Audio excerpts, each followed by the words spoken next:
मित्रों नमस्कार। आने वाले 24 से 36 घंटे के अंदर किसी भी समय भारतीय जनता पार्टी की नवीन राष्ट्रीय टीम की घोषणा हो सकती है और जब यह घोषणा होगा दोस्तों आप चौंक जाइएगा, आप चौंकेंगे, यह तय है दोस्तों। आपको याद होगा जिस दिन नितिन नवीन के राष्ट्रीय अध्यक्ष पद के पर उनके नियुक्ति की घोषणा हुई थी दोस्तों, आप चौंके थे। उससे भी अधिक इस बार आपके चौंकने की बारी है दोस्तों। याद होगा जब नितिन नवीन के राष्ट्रीय अध्यक्ष पद पर नियुक्ति की घोषणा हुई थी, बताया गया था, लोग चर्चा कर रहे थे। चर्चा क्या थी? जहां भारतीय जनता पार्टी ने दावा किया था कि हम किसी बूथ अध्यक्ष को भी पार्टी का राष्ट्रीय अध्यक्ष बनाते हैं, यानी भारतीय जनता पार्टी ने बिहार विधानसभा के एक सदस्य, एक एमएलए को राष्ट्रीय अध्यक्ष बनाकर एक रिकॉर्ड बनाया था दोस्तों। वैसी ही टीम होगी नितिन नवीन की भी। साथ साथ एक और बात कहा गया था दोस्तों, भारतीय जनता पार्टी ने नहीं कही थी, लेकिन मेरे जैसे राजनीति के जानकार, राजनीतिक विश्लेषक, पत्रकारों ने कहा था कि नितिन नवीन को राष्ट्रीय अध्यक्ष पद पर इसलिए नियुक्त किया गया है क्योंकि पश्चिम बंगाल का विधानसभा चुनाव भारतीय जनता पार्टी के लिए जीवन और मरण का सवाल है। यानी पश्चिम बंगाल में भारतीय जनता पार्टी किसी भी कीमत पर अपनी सरकार बनाना चाहती है, इसीलिए नितिन नवीन की जाति, कास्ट समाज, वहां पर भद्रलोक डिसाइडिंग फैक्टर होगा पश्चिम बंगाल में, इसीलिए नितिन नवीन को राष्ट्रीय अध्यक्ष बनाया जा रहा है। तो एक तो उम्र के कारण, दूसरा उनका सामाजिक समीकरण के कारण, ये दो बात कही गई थी दोस्तों जब नितिन नवीन की नियुक्ति हुई थी। तो दोस्तों याद रखिए, जब नितिन नवीन की नई टीम बनने जा रही है तो उसमें इन दोनों बातों की भूमिका होगी, एक तो उम्र का और दूसरा सामाजिक समीकरण का। चुनावी समीकरण का समावेश जो है आपको दिखेगा नितिन नवीन की टीम में। दोस्तों बने रहिए अंत तक, मैं पूरी बातें आपको बताने जा रहा हूं कि नितिन नवीन की टीम कैसी होगी और उसका मकसद क्या होगा। मैं हूं प्रदीप कुमार, आप देख रहे हैं पॉलिटिकल आइडिया। दोस्तों आने वाले 6 महीने के अंदर देश के 5 राज्य में विधानसभा चुनाव है, 5 राज्य में विधानसभा चुनाव है और 2027 के उत्तरार्ध में 2 और राज्य, यानी कुल 7 राज्यों में विधानसभा के चुनाव होने वाले हैं 2027 में। तो नितिन नवीन की यह टीम दोस्तों केवल 2027 के विधानसभा चुनाव भारतीय जनता पार्टी को लड़ाने के लिए, जिताने के लिए काम नहीं करेगी, बल्कि दोस्तों भारतीय जनता पार्टी में राष्ट्रीय अध्यक्ष का कार्यकाल है 3 वर्ष का, यानी 2026 में नितिन नवीन राष्ट्रीय अध्यक्ष बने हैं अस्थाई, उससे पहले कार्यकारी राष्ट्रीय अध्यक्ष थे दोस्तों। यानी 2029 का लोकसभा चुनाव भी नितिन नवीन के नेतृत्व में लड़ा जाएगा। तो केवल 2027-2028 का विधानसभा चुनाव ही नहीं होगा भारतीय जनता पार्टी की इस नवीन टीम के निशाने पर। यानी बीजेपी की जो ये नई टीम बनने जा रही है दोस्तों नितिन नवीन के नेतृत्व में, इस टीम को पर यह जिम्मेवारी होगी कि न केवल 2027 का 7 राज्य का विधानसभा चुनाव जितवाना, बल्कि 2028 में जो मध्य प्रदेश, राजस्थान, उसके अलावा छत्तीसगढ़, कर्नाटक जैसे राज्यों में विधानसभा के चुनाव होंगे 2028 में दोस्तों, उस चुनाव को भी जिताने की जिम्मेवारी इसी टीम की होगी। साथ ही 2029 का लोकसभा चुनाव भी, क्योंकि 2026 से लेकर 2029 तक कार्यकाल है नितिन नवीन का। और दोस्तों आपको पता है 2029 के अप्रैल मई में देश में आम चुनाव होगा, 2029 के अप्रैल महीने में दोस्तों। 3 महीना पहले भारतीय जनता पार्टी के राष्ट्रीय अध्यक्ष का जब कार्यकाल खत्म होगा तो क्या भारतीय जनता पार्टी 3 महीने के लिए नया राष्ट्रीय अध्यक्ष बनाएगी? नहीं बनाएगी। याद कीजिए जेपी नड्डा, याद कीजिए इससे पहले अमित शाह का कार्यकाल। हर बार क्या हुआ? हर बार यही हुआ कि अगले चुनाव तक यही बने रहेंगे, चाहे राष्ट्रीय टीम हो चाहे राज्यों की टीम हो। जहां कहीं भी 6 महीना पहले, किसी भी चुनाव से पहले यदि 6 महीना के अंदर अगर कहीं भी किसी भी कमेटी का कार्यकाल पूरा होता है दोस्तों, तो भारतीय जनता पार्टी उसको चुनाव बाद तक के लिए टाल देती है। यही इतिहास रहा है। तो जब 2029 के जनवरी में जब नितिन नवीन की टीम का कार्यकाल खत्म होगा दोस्तों, तो अप्रैल में चुनाव से पहले क्या बीजेपी नितिन नवीन को हटाने जा रही है? नहीं, बदलने नहीं जा रही है। यानी यही टीम होगी दोस्तों जो अभी बनने जा रही है नितिन नवीन की, वही टीम 27, 28, 29 का लोकसभा चुनाव भी बीजेपी को लड़वाएगी। यानी यानी मतलब क्या है इसका मतलब है कि नितिन नवीन की टीम युवा होगी। युवा इसलिए होगा दोस्तों कि जिस दिन राष्ट्रीय अध्यक्ष के रूप में ही नितिन नवीन की नियुक्ति हुई थी, 50 साल से कम उम्र का राष्ट्रीय अध्यक्ष भारतीय जनता पार्टी ने चुना था। मोदी और अमित शाह ने इस पर मुहर लगाई थी दोस्तों, बीजेपी केंद्रीय संसदीय बोर्ड का मुहर लगा था। तो जब राष्ट्रीय अध्यक्ष 50 साल से कम उम्र का है दोस्तों, तो राष्ट्रीय उपाध्यक्ष, राष्ट्रीय महासचिव, राष्ट्रीय संघ सचिव ये 70 साल वाले तो हो नहीं सकते, 65 साल वाले तो हो नहीं सकते। तो इसीलिए दोस्तों मान के चलिए, गारंटी मैं बता रहा हूं आपको, ये जितने भी लोग होंगे ना, ये सब 45 से 55 के बीच के होंगे राष्ट्रीय पदाधिकारी बीजेपी के, 45 से 55। हां, अब ये देखने वाली बात है दोस्तों, देखने वाली बात है कि क्या जो बड़े बड़े चेहरे हैं केंद्रीय मंत्रिमंडल में भी है, कुछ ऐसे चेहरे हैं दोस्तों जो केंद्रीय मंत्रिमंडल में हैं।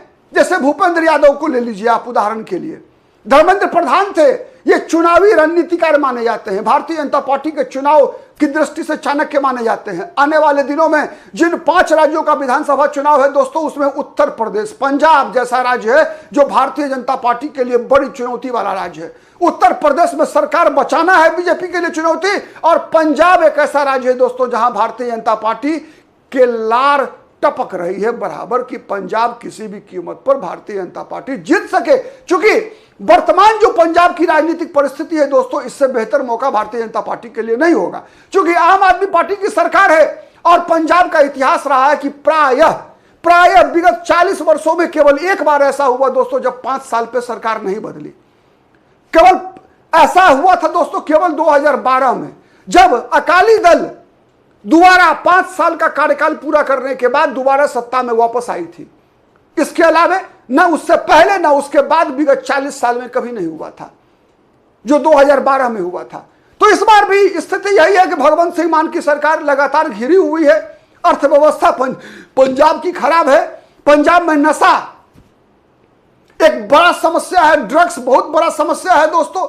ड्रग का ट्रैफिकिंग होता है, स्मगलिंग होता है। युवा पूरा पंजाब जो है उड़ता पंजाब दोस्तों, आपको याद होगा, ठीक है। तो इस प्रकार की स्थिति है। तो भारत और कांग्रेस जो मुख्य विपक्षी दल है वहां अस्त व्यस्त है, आपसी लड़ाई में मस्त है, आपसी लड़ाई में मस्त है। और ऐसी परिस्थिति में कभी भी कांग्रेस चुनाव नहीं जीत पाई है, जिस प्रकार की स्थिति वर्तमान में पंजाब में है। तो भारतीय जनता पार्टी के लिए एक मौका है पंजाब में भी दोस्तों।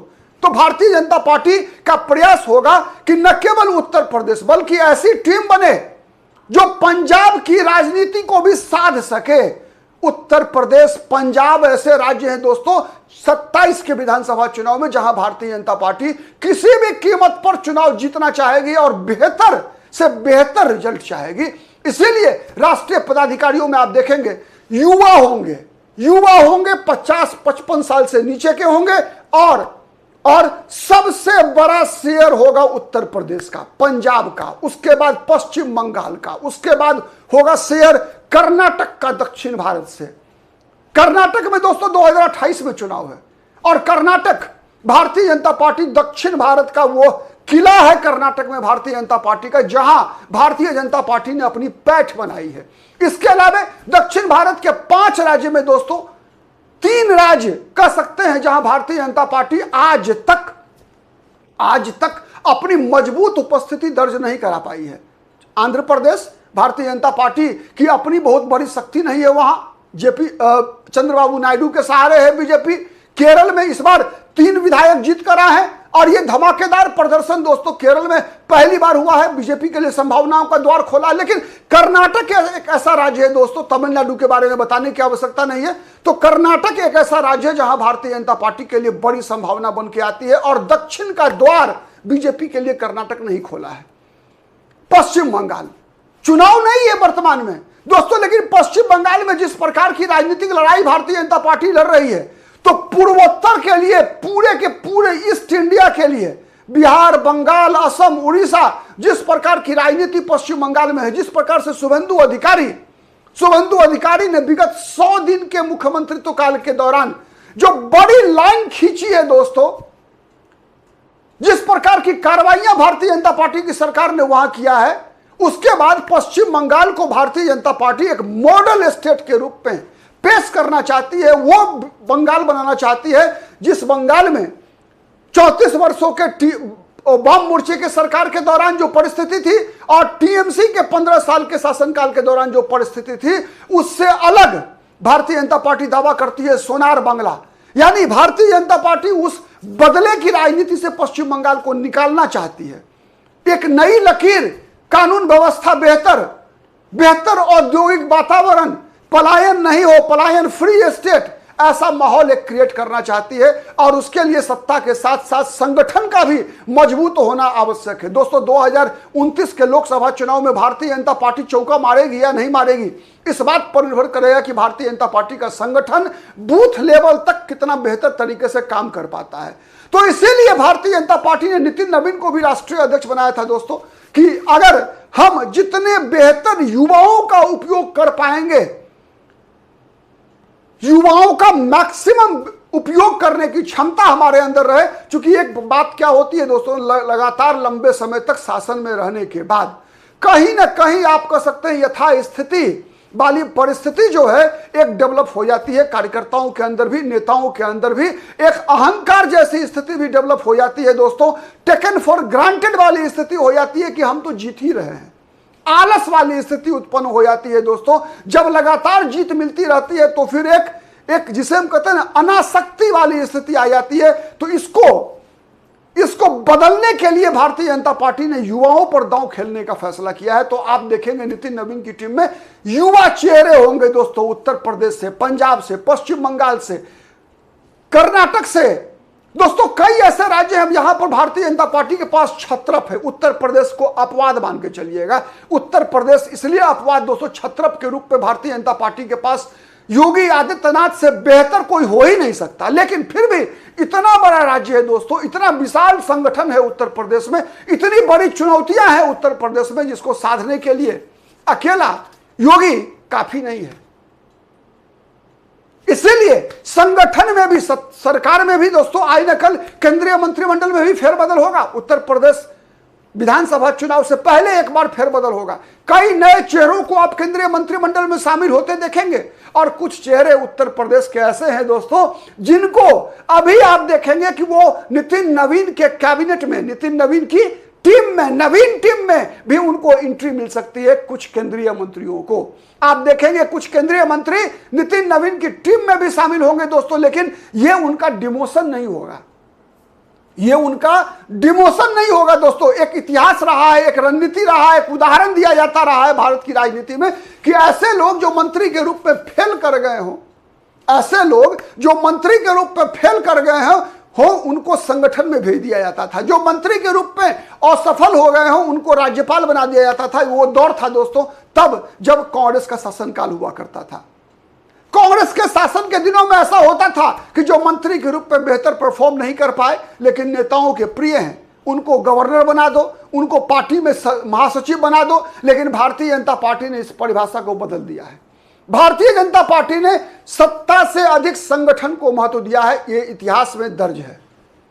इसीलिए दोस्तों कई चुनावों में आपने देखा कि जो व्यक्ति संगठन के लिए महत्वपूर्ण है, अगर आज आप कहेंगे दोस्तों सुनील बंसल के बारे में यदि आप कहेंगे कि केंद्रीय मंत्रिमंडल में शामिल हो जाएं, तो सुनील बंसल से योग्य व्यक्ति नहीं मिलेगा आपको। लेकिन सुनील बंसल की आवश्यकता कहां ज्यादा है, सरकार में या संगठन में?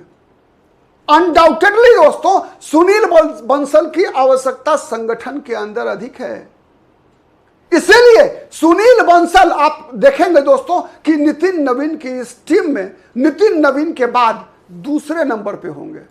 सुनील बंसल नितिन नवीन की टीम में सेकंड मोस्ट पावरफुल व्यक्ति होंगे। बीएल संतोष को छोड़ दीजिए, आप राष्ट्रीय संगठन महामंत्री हैं, हो सकता है उनका भी पत्ता कटे, हो सकता है उनको भी संघ में वापस भेजा जाए, जैसे रामलाल को भेजा गया था वैसे संभव है बीएल संतोष भी चले जाए। लेकिन इस बात को अभी कहा नहीं जा सकता दोस्तों। लेकिन जो भारतीय जनता पार्टी के निशाने पर दोस्तों केंद्रीय मंत्रिमंडल से बहुत सारे लोग नहीं होंगे।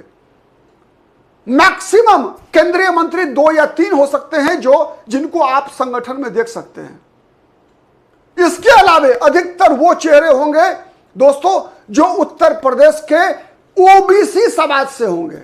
उत्तर प्रदेश की अगर हम बात करें तो पंजाब से मंत्री बनना, सॉरी, पंजाब से संगठन में प्रतिनिधित्व मिलना तय है राष्ट्रीय स्तर पर। कई चेहरे हैं इस दौर में दोस्तों। बंगाल में दोस्तों भारतीय जनता पार्टी, कई ऐसे चौंकाने वाले नाम आपको दिखेंगे इस नितिन नवीन की टीम में। ऐसा नाम दोस्तों जो आपने सुना नहीं होगा, चाहे वो कर्नाटक का नाम हो। कई चेहरे आपको दिखेंगे दोस्तों जिसका नाम अभी तक आपने नहीं सुना होगा। वैसे ही जैसे नितिन नवीन को भी मुझे नहीं लगता कि बिहार और छत्तीसगढ़ के अलावे किसी और अन्य राज्य के भारतीय जनता पार्टी के कार्यकर्ता आमतौर पर जानते होंगे। हाँ, बड़े नेता पदाधिकारी जानते होंगे, चूंकि नितिन नवीन युवा मोर्चा में राष्ट्रीय उपाध्यक्ष भी रह चुके थे भारतीय जनता पार्टी युवा मोर्चा में, छत्तीसगढ़ के प्रभारी रहे थे, तो छत्तीसगढ़ के लोग जानते होंगे। लेकिन अगर आप कहेंगे कर्नाटक का कोई कार्यकर्ता नितिन नवीन को पहले से जानता था, तो मैं कहूंगा नहीं जानते होंगे। महाराष्ट्र में नहीं जानते होंगे, राजस्थान में नहीं जानते होंगे, असम उड़ीसा में नहीं जानते होंगे, लेकिन बीजेपी ने बनाया। ऐसे ही नाम दोस्तों आपको मिलेंगे नितिन नवीन की टीम में। वो चेहरे जो जी जान से मेहनत करेंगे 2027 के चुनाव के लिए नहीं, 28 के लिए नहीं, बल्कि 29 के लिए भी। ऐसे अनजाने चेहरे दोस्तों आपको मिलेंगे अधिकतर नितिन नवीन की नई टीम में। कई चेहरे ऐसे हो सकते हैं दोस्तों जिन्हें आप उम्मीद कर रहे हो कि साल 2 साल के अंदर वो अलग अलग राज्यों में पदाधिकारी बन सकते हैं, मंत्री बन सकते हैं, लेकिन वो दिखेंगे आपको इस बार नितिन नवीन की टीम में। हो सकता है कि महाराष्ट्र में कई ऐसे महाराष्ट्र की सरकार में मंत्री पद के दावेदार रहे व्यक्ति भी आपको नितिन नवीन की टीम में, नितिन नवीन की कार्य समिति में कोई राष्ट्रीय सचिव बन सकता है, कोई राष्ट्रीय उपाध्यक्ष बन सकता है। ऐसे चेहरे दिखेंगे। हाँ, एक बात तय है दोस्तों, भारतीय जनता पार्टी का जो राष्ट्रीय महामंत्री होंगे ये सब सुनील बंसल जैसे लोग होंगे। राष्ट्रीय महामंत्री सुनील बंसल जैसे लोग ही होंगे। तेजस्वी सूर्या को बड़ी जिम्मेवारी मिल सकती है। तेजस्वी सूर्या को बड़ी जिम्मेवारी मिलते हुए आप देख सकते हैं दोस्तों कर्नाटक से। इसमें कहीं कोई दो मत नहीं है। तो चलिए इंतजार करते हैं, किसी भी समय ये टीम की घोषणा हो सकती है। और आप कितना चौंकते हैं बताइएगा जरूर कि ऐसे कितने नाम थे जिस पर आप चौंक गए, जिसके बारे में आप नहीं जानते थे। चलिए आने दीजिए लिस्ट, उसके बाद फिर मुलाकात होगी। तब तक के लिए नमस्कार।